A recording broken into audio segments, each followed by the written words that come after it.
ऐसा हुआ कि कैसर अगस्तुस की तरफ से यह हुक्म जारी हुआ कि सारी दुनिया के लोगों के नाम लिखे जाएं। उन दिनों में रूमी हुकूमत, अजीम हुकूमत पूरी दुनिया में फैली हुई थी। जानी गई दुनिया को उन्होंने फतह कर रखा था।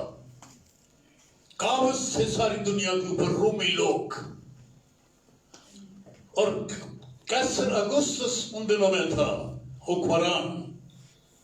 उसने हुक्म जारी किया कि जितने लोग दुनिया में हैं उनकी ममलकत में है उनके नाम लिख लिए जाए।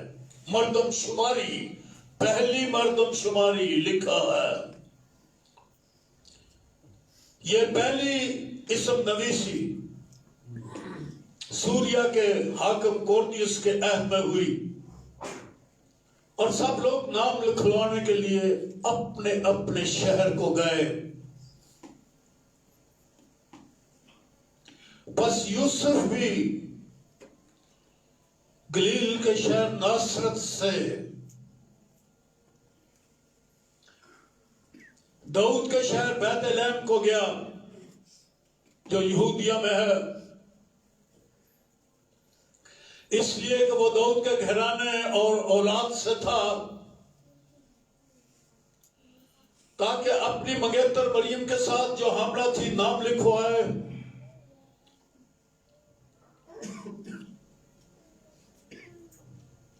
जब वो वहां था तो ऐसा हुआ कि उसके बाद हम का वक्त आ पहुंचा और उसका पहलौठा बेटा पैदा हुआ,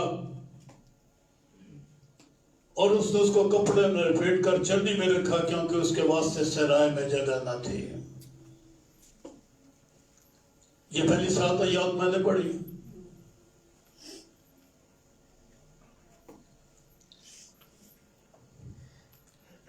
यूसुफ गलील के एक शहर नासरत में रहता था,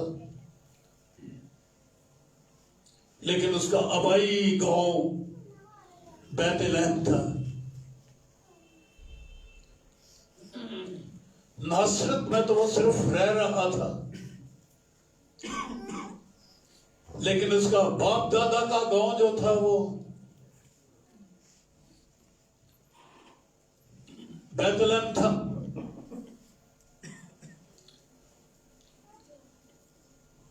इसलिए वो दाऊद का कहना है, और ताकि अपनी मंगेतर के साथ जो हमला थी नाम लिखवाए।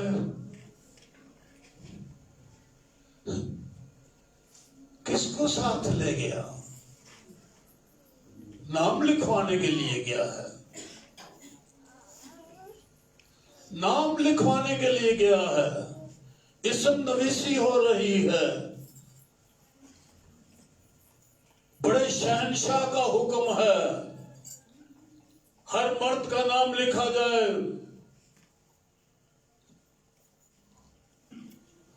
और यूसुफ की भी गया। कितने लोग गए थे नाम लिखवाने के लिए? मैंने अपना मैसेज शुरू कर दिया है, ध्यान से। यूसुफ गया, कोई और बेटा बेटी?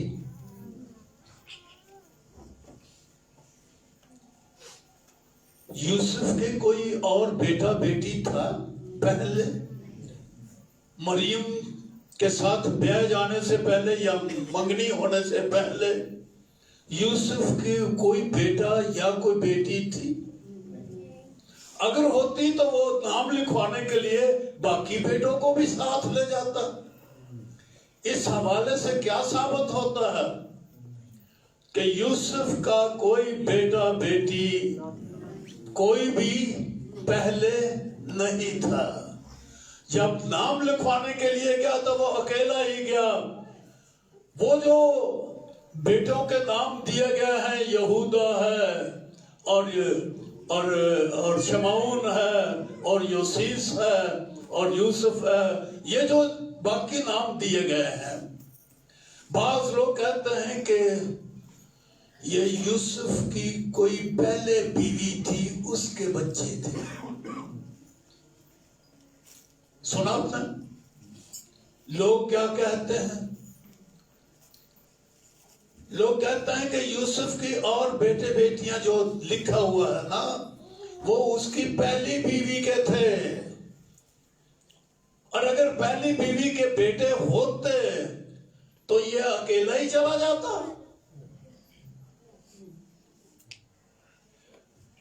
इसम नवीसी थी, वो उनको भी साथ लेकर जाता, पर चूंकि कोई और बेटा साथ वो नहीं ले गया, सिर्फ मरियम को ले गया जो हमला थी, तो इससे साबित होता है कि यूसुफ की पहले कोई बीवी नहीं थी जो मर गई और उसके बच्चे थे बाकी।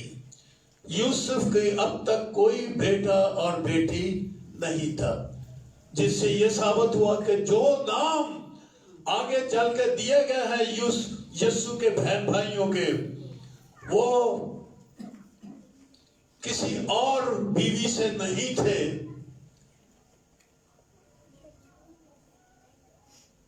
ये उसके मरियम के अपने ही बेटे थे, क्योंकि लिखा है कि उसका पहलौठा बेटा पैदा हुआ।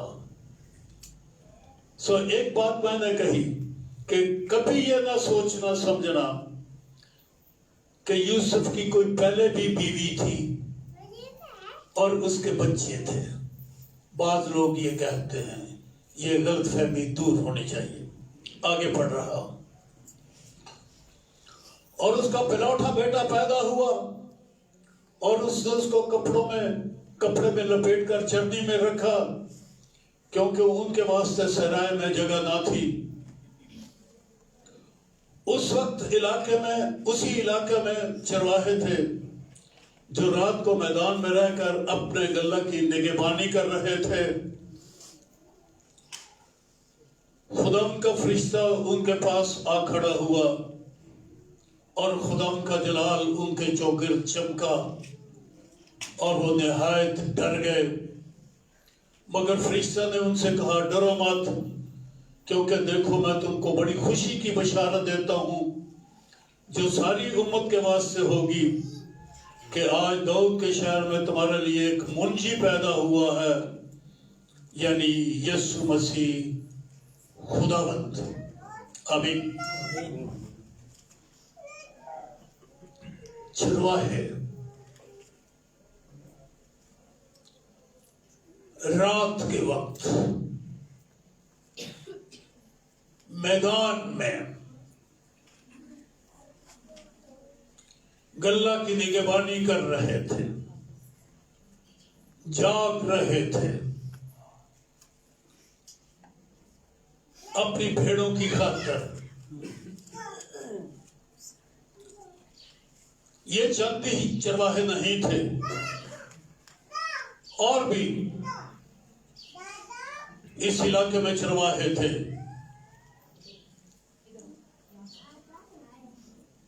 सारे चरवाहों के ऊपर जो इस इलाके के थे, सब चरवाहों को तो नहीं फरिश्ता मिला, लेकिन जो मैदान में रहकर ये घरों में नहीं चले गए कि किसी हाथे में भेड़ों को बंद कर देते और रात को जाके सो जाते। ये जाग रहे थे, निगहबानी कर रहे थे, अपनी जिम्मेदारियां पूरी कर रहे थे, अपने आराम को छोड़ा था, जफाकशी कर रहे थे, जाफशानी कर रहे थे, जाग रहे थे।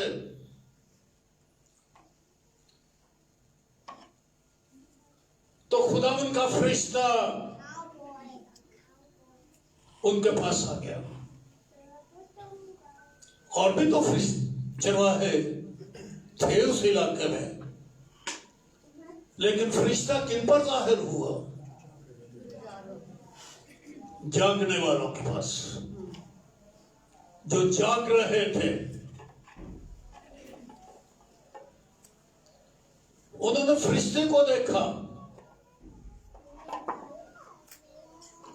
फरिश्ते ने उनसे गुफ्तगू की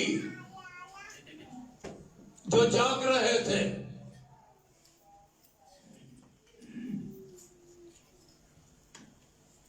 अजीब लफ्ज़ है, एक जुमला फिक्रा है। और खुदावंद का जलाल फरिश्ता भी देखा, ये एक फिक्रा है। दूसरा फिक्रा, और खुदावंद का जलाल उनके चौगिर्द चमका। एक फरिश्ता ही नजर नहीं आ रहा, लेकिन चारों तरफ, मैं नूर नहीं कह रहा, पढ़ रहा हूं खुदावंद का जलाल।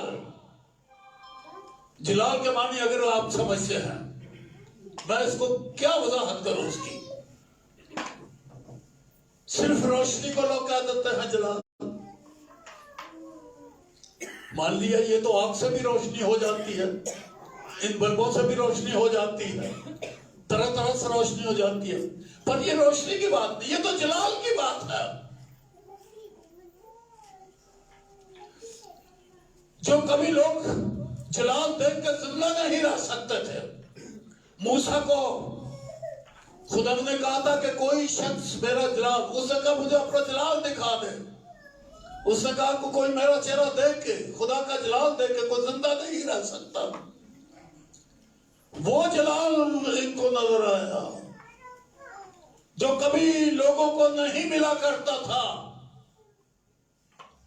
लेकिन इनको मिल गया। क्या खूबी थी,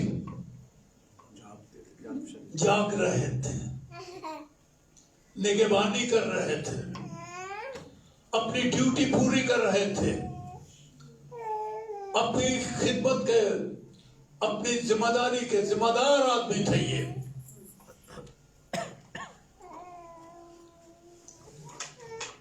फरिश्ता ने उनसे कहा डरो मत।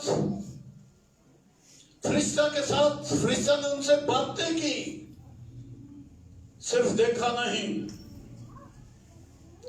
सिर्फ जलाल नहीं चमका। फरिश्ता उनसे बोलने लगा, आसमानी आवाज सुनने लगे, और उनको वो खुशखबरी दी गई जो सारी उम्मत, सारी दुनिया के लिए थी। क्यों इनको चुना गया, क्यों इन्हीं के ऊपर ये सब कुछ हुआ? इसलिए कि वो जाग रहे थे। लोग इसी रवायत के ऊपर 24 की रात को लोग जागते रहते हैं, फिर उसके बाद सो जाते हैं। 12 बजे का वो गोला छोड़ के, पटाखा चला के, नारा लगा के 12 बजे, फिर उसके बाद सो जाते हैं। सारा साल सोते रहते हैं, पूरा साल सोते रहते हैं, फिर कभी रातों को उठ के दुआएं नहीं मांगते। एक ही दिन एक रिवायत को पूरा करते हैं। इसी तरह से मैं ये यहां पर एक तफसील उठाना चाहता हूं। बाइबल में इस तालीम को बड़ा उजागर किया गया है, जागने को। मैं यशायाह में से एक आयत पढ़ने लगा हूं। 52वां बाब है यशायाह की किताब।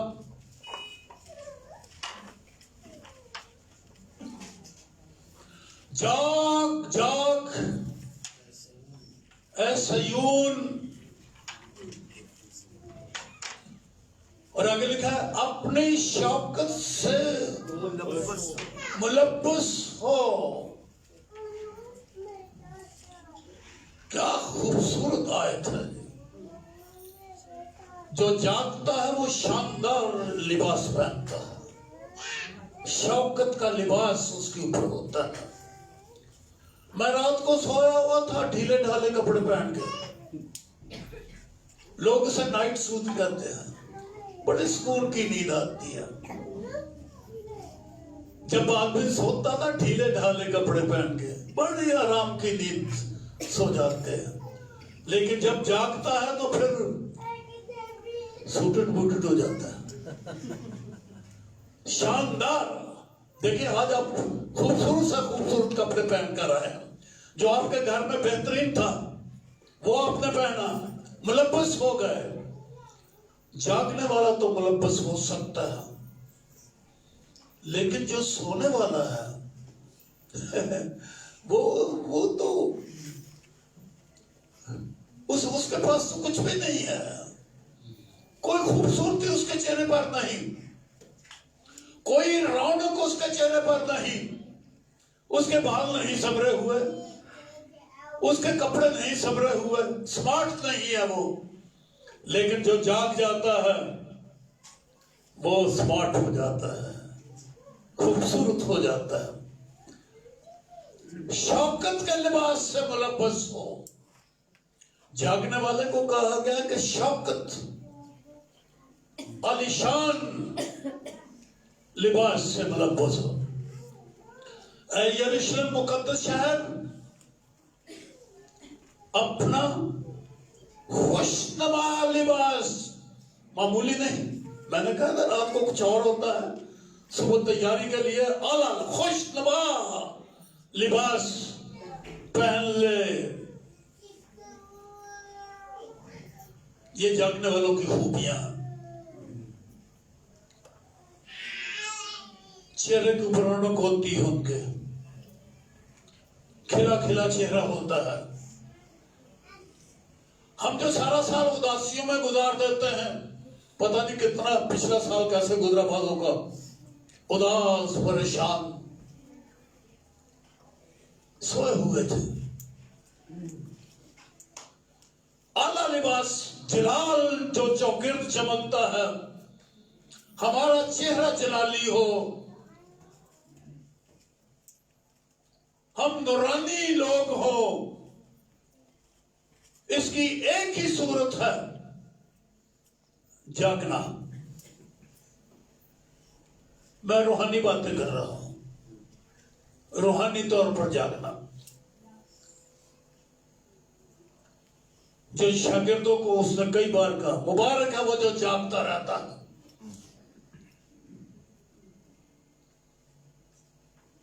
गैसेमनी में उसने कहा जागो ताकि आजमाइश में ना पड़ो।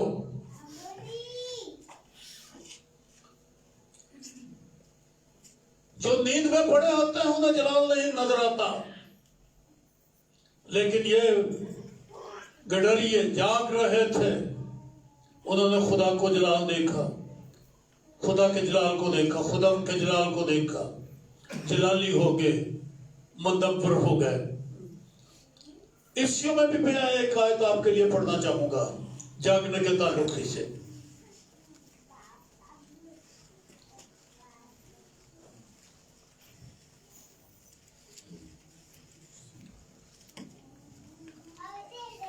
पांचवा बाप 14वीं आयत। ऐ सोने वाले जाग। कितनी वाज़ेह तालीम है। अगर पिछला साल हमने सो के गुजार दिया, अब मेरा मतलब समझ गए, सो के गुजार दिया, कंगाल हो गए, कंगाल हो गए रूहानी तौर पर, अब इसका मुकाबला नहीं कर सके, मार खाते रहे, बीमारियां हमारे ऊपर हमलावर होती रही, बदरुओं की छेड़छाड़ हमारे साथ रही। ये पिछला साल जो बातों का गुजरा है,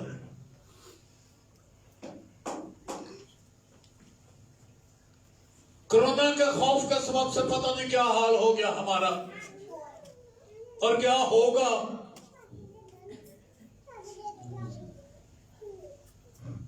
जिन्होंने सो के वक्त गुजार दिया, रूहानी तौर पर बेदारी नहीं आई। मोटी सी बात है, अपनी हाजिरियां लगा के देखना चर्च में, 52 इतवार आते हैं, कितने इतवार आप इबादत में गए और कितने घर में गुजार दिए। बाज़ा लोगों ने एक साल में सिर्फ 3-4 बार इबादत करते हैं लोग, कभी एक बार चर्च चले जाते हैं इवेंट्स के ऊपर। बेदारी की हालत है उनकी। मैं कहता हूं ना, 12 बजे पटाखा चला के खुदा यीशु मसीह पैदा हो गया, जिंदा हो गया, नारे लगा के ऐसा सो गए कि अगले साल तक फिर होश ही नहीं आई उनको। कभी रात को उठकर दुआ हुई नहीं है, दुआ करके भी नहीं सोए और दुआएं जारी भी नहीं रही।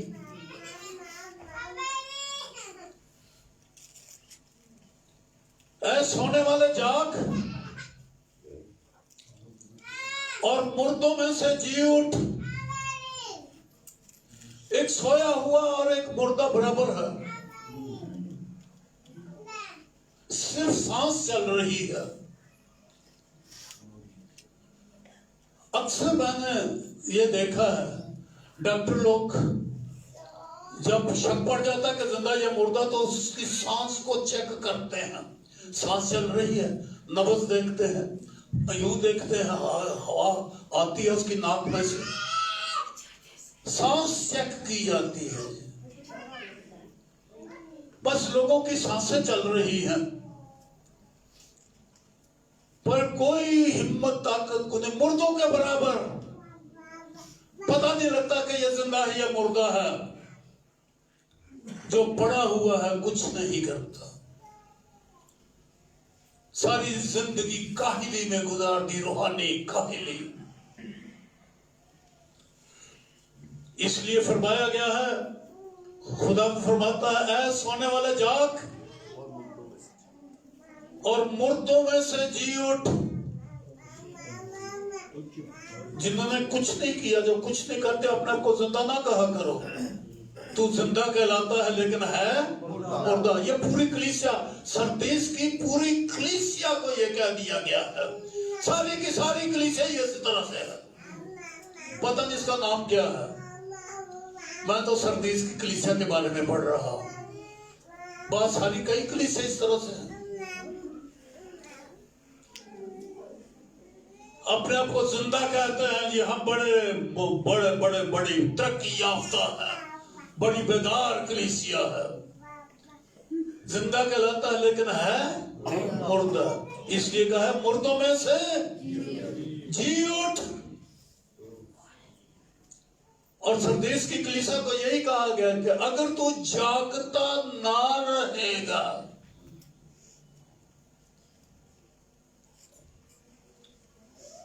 मुर्दों में से जी उठ, तो लिखा है मसीह का नूर तुझ पर चमकेगा।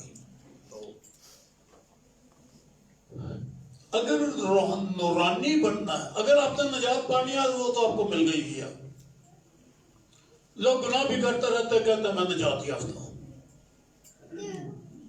मैं मुखालफत कर सकता हूं उनकी? नहीं, उनका दावा। गुनाह करते चले जाते, गुनाह करते चले जाते, कहते हम नजात याफ्ता। आज वो खुशियां मना रहे हैं कि नजात देने वाला मुंजी आ गया, गीत गा रहे हैं, खाना खा रहे हैं, खुशियां मना रहे हैं, दोस्तों को मिल रहे हैं, एक दूसरे को हिस्से बांटते हैं, बड़ी खुशी है क्योंकि उनको नजात मिल गई है। अरे बात नजात की नहीं है, ये तो है नूर चमकने की, नूरानी होने की। आज का दिन नूरानी होने के लिए है हमारा। नजात याफ्ता की आमद में सिर्फ खुशी नहीं, हमारे शौगिर्द नूर चमके।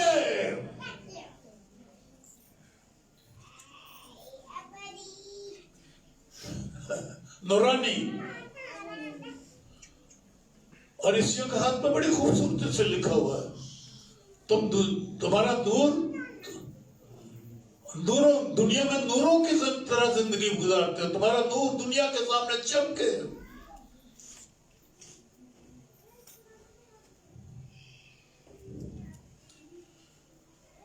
सो गिडरिए जो जाग रहे थे, अपनी जिम्मेदारियां पूरी कर रहे थे, ये मैं जुमला बार बार बोल रहा हूं, अपनी जिम्मेदारी पूरी कर रहे थे, ड्यूटी निभा रहे थे। पैगाम उनके पास आया, फरिश्ता उनके पास आया, नूर उनके ऊपर चमका। आज अपने आप को इस बात के लिए तैयार करो ना जी कि हमारे चौगिर्द नूर रहे, तुम चिराग हो, दुनिया में नूरों की तरह चमकने वाले लोग। इस बात का ध्यान रखें हम, क्योंकि यीशु ने यही पहाड़ी बात में कहा, तुम दुनिया के नूर हो।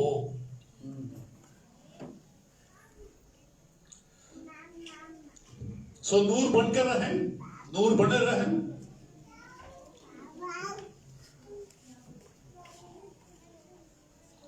और उन्होंने जाके मसीह यीशु को देखा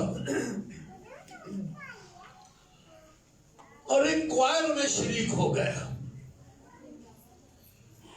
आसमानों से एक गीत गाती ही गिरोह आई,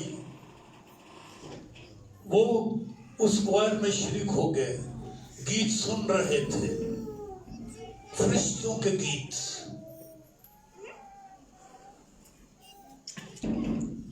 हम अच्छे से अच्छे गाने वालों को अपनी मजलिसों में दावत देते हैं। हमारे दरम्यान में बहनें हैं, भाई हैं, बेटे बेटियां हैं, और बाज़ औक़ात हमें वो जो अच्छे गाने वाले नहीं मिलते, तो हम बहुत सारे मुसलमानों को भी दावत देते हैं, आए वो हमारे लिए गाओ। अच्छे गीत गाते हैं, खूबसूरत आवाज में गीत गाते हैं। दुनिया में अच्छे अच्छे गाने वाले हैं, हम पैसा देकर गीत सुनते हैं, लेकिन ये तो आसमानों से फरिश्तों की एक गिरोह आई है।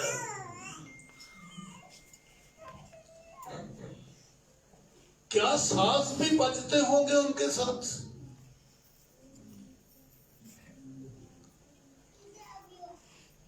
क्या तुरियों की आवाज होगी? कितना कामल राग होगी, कैसे सुरों पर फरिश्तों ने गाया।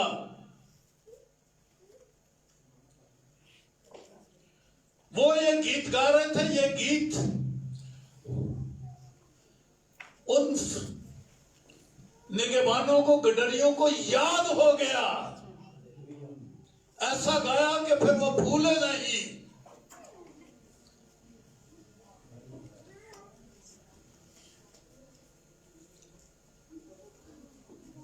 एक लश्कर खुदा की तमजीद करती और ये कहती हुई जाहिर हुई,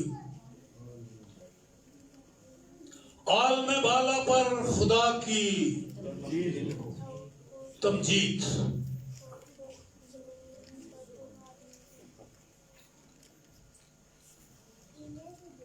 ये तो बड़ा ही मुकाशिफा है।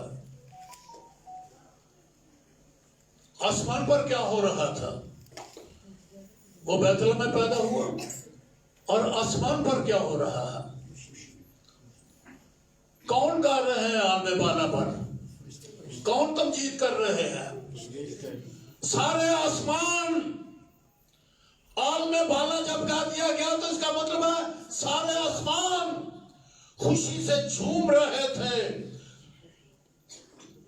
खुदा के फरिश्ते गा रहे थे, खुशी से ललकार रहे थे।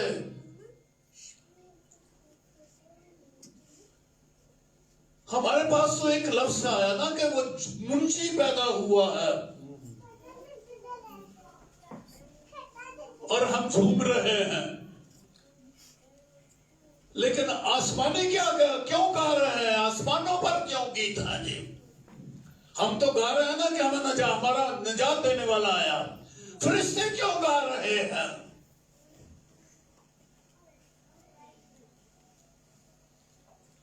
आज इन बातों को सोचने का मौका है जी। फरिश्ते क्यों गाते हैं? आग में भाला क्यों झूम रहा है?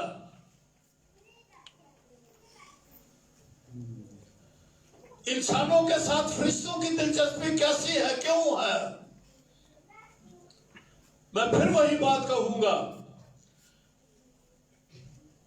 कि खुदा का बेटा यीशु मसीह जो मुजस्सम हुआ,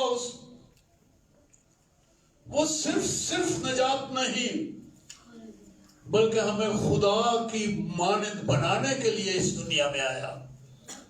अपना टारगेट बदले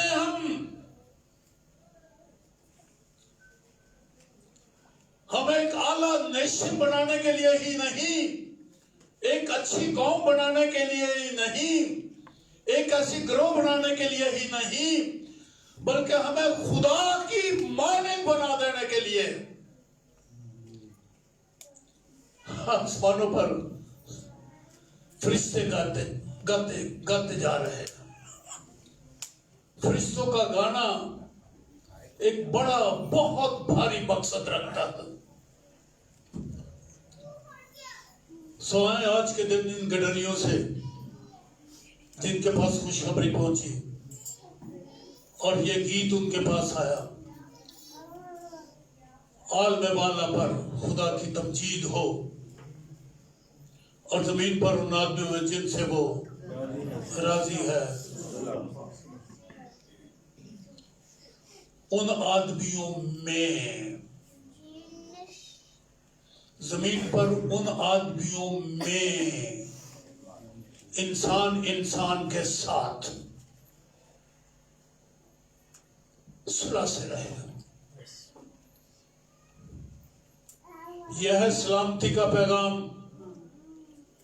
जो यीशु मसीह लेकर आया।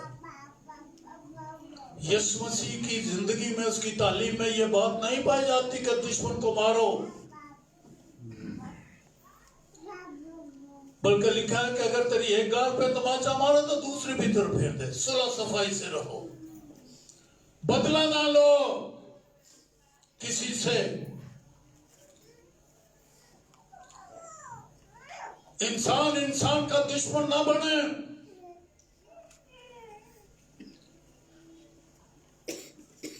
ये यहूदियों की तालीम है, आंख के बदले आंख और दांत के बदले दांत। यीशु की तालीम है कि अपने दुश्मनों से भी प्यार करो। अगर क्रिसमस आज मना रहे हैं तो एक बात अपने दिल में ठान लो जी, कोई एक दूसरे का दुश्मन न रहे। आसमान से यह पैगाम आपको दिया जा रहा है, ये नूर के अंदर से पैगाम दिया जा रहा है। नूर चमका और यह पैगाम उस नूर में से आपको दिया जाता है कि कोई एक दूसरे का दुश्मन न रहे, मोहब्बत से रहो। अब बात मैं खत्म करने को हूं कि ये जागना है क्या चीज। जागते रहो। निचोड़ यह है कि ये एक दुआया जिंदगी है।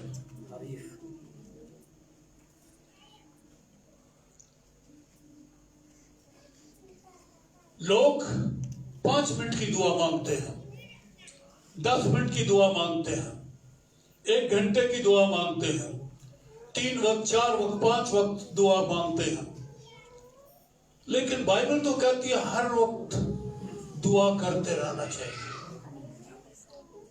बेदार जो होता है ये नहीं होता कि कभी आंख खुल गई कभी बंद हो गई, कभी, ये तो मरीज होता है, ठीक, उसका शुगर का मरीज होता है, कभी आंख उसकी बंद हो जाती, कभी फिर खुल जाती है।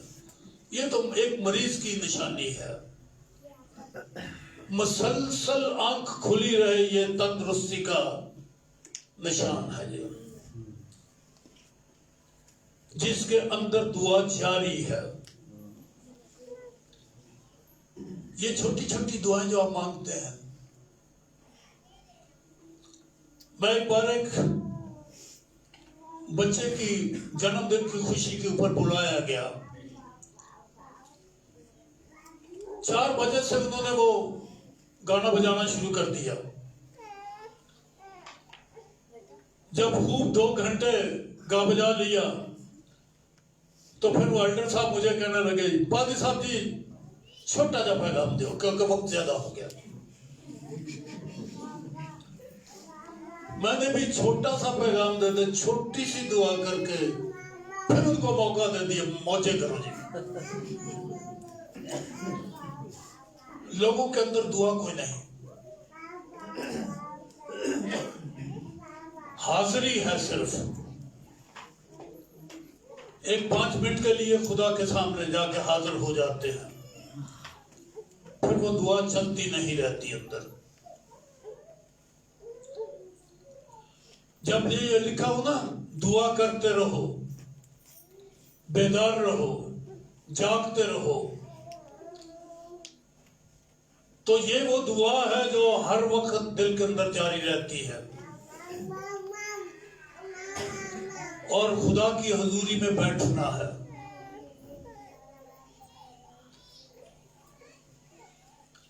हर वक्त खुदा की हजूरी का एहसास कायम रहे।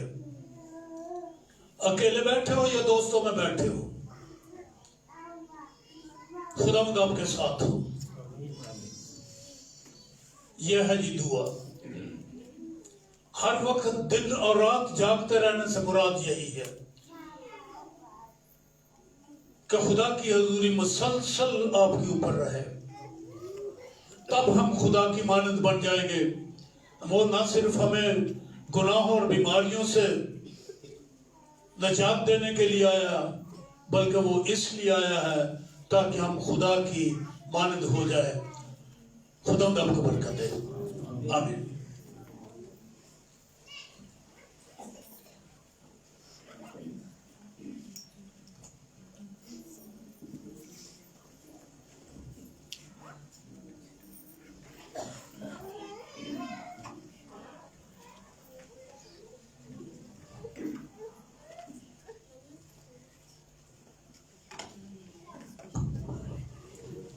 अपने सुर को खुदा के हुजूर झुकाएं।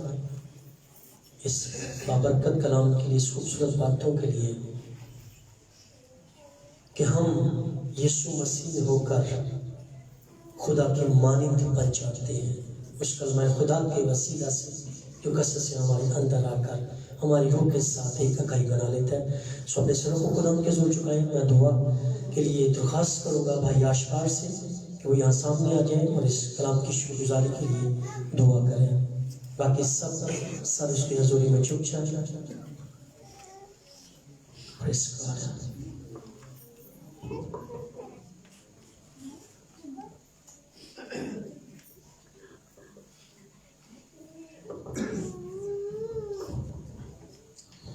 हालेलुया। सब संजीदगी से इस कलाम को अपने अंदर ले लें। हालेलुया।